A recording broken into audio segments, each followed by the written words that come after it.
Hi, welcome back to the Circuit Playground Express online workshop. In this section, we're going to talk about the sensors and how we use them and how we program with them.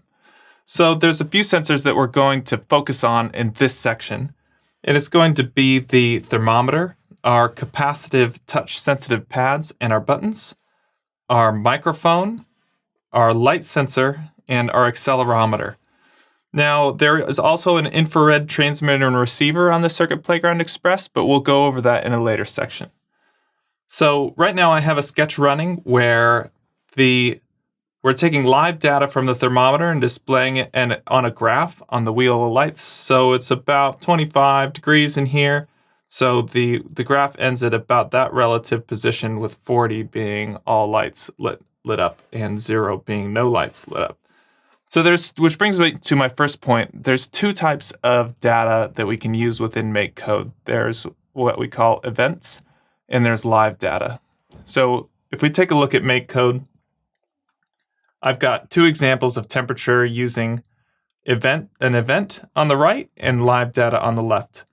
So the event types are in these brackets, and anything that's in an event, it's waiting for the criteria for the event to be met, and then it will play everything in its bracket once. So when temperature gets to 40 degrees, then we'll play the red lights, we'll pause for 2 seconds, and we'll turn the lights off. Now, one of the disadvantages to events is that if the temperature remains above 40 degrees, it won't continuously turn the lights on. It'll just play once, and then it'll need to drop below 40 and come back up before it will trigger again. And on the left, we have what we see on the board, which is we're graphing the live input, the live data of the temperature in Celsius, and we're graphing it up to 40 degrees. So live data is nice because it takes the real-time raw data input from the sensors and allows you to plug it straight into your program. So you wouldn't be able to use these two at the same time. I just have them up as an example. So we'll get rid of these and we'll move on to our next sample, which is our buttons and our touchpads. So again, we have a live data type, which is in these small blocks. And if we look up the input menu, we see that the first 5 are events. And then after that, we have our live data. And then we've got a few different options for controlling or setting parameters for inputs here, but those are really use specific, so we won't cover them now. So here I have when pin A is pressed and when pin 3 is clicked, which is essentially the same thing, it's just different terms. So the capacitive touchpads, let's download that to our board. So using the live data and an if statement, when button A is pressed, the lights will turn blue. So if we look at the live event type, we've selected pin A3, which is a capacitive touchpad. So when pin A3 is touched, the lights will turn blue for 2 seconds, and then they will turn off again. So when I touch pin A3, or anything connected to pin A3, it turns the lights blue and then they turn off again. So this can be nice. This could be a nice way to do button clicks using the events, because that's something that resets every time. And if you want to eliminate the possibility that it'll just run continuously if someone is holding down the button, then the event is a good way to do that sort of input. So for this next example, we're graphing the sound level, live input, and as you can see on the board, as I talk, it takes the input from the microphone and lights up more lights based on how much volume it detects. And we have an event on loud sensor, turn all the lights red.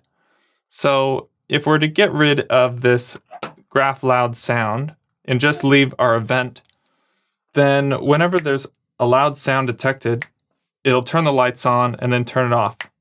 If there's continuous loud sound, though, it will play it only once and then turn it off. So in our next example, we're going to be doing light level.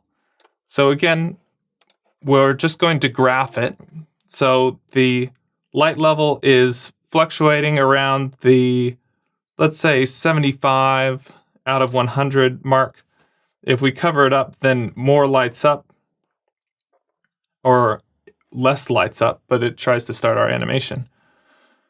So again, an example of live data coming from the light level coming in, and then we have an event on light dark, which will play an animation. So if we want to do something with an event like this, whenever the board becomes momentarily dark, it'll play a rainbow animation. But again, it needs to become very bright before it will reset. So in here, it's not bright enough for this to reset the event so it can detect darkness again and play. So especially with the on light event, I would say for the light sensor, use the live data and a conditional statement to make something play when it's dark, because it's more configurable as well. And you could also change this to bright or dark if you'd like. The last sensor we're going to talk about is the accelerometer. So in this example, I have the live data of the acceleration on the x-axis up to 500 being graphed. So it doesn't display much when it's not moving, but when the board's moved in the x-axis, which is left to right relative to the board here, we see it displayed as a graph. And why not so much? Because that's not what it's detecting currently, just x. So also you can read it if it's tipped using the live data from the x-axis.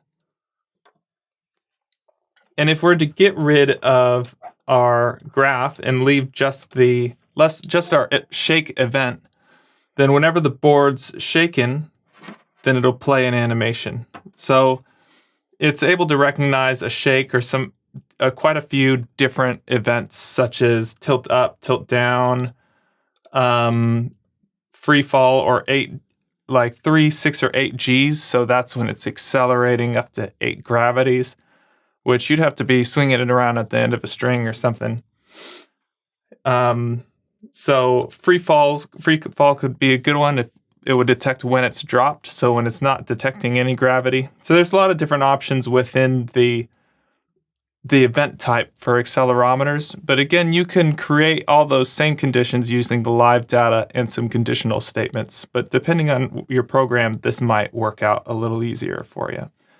So that wraps up my section on the different sensors and how to use them within your code, within MakeCode. In the next section, we're going to talk about how to make some music.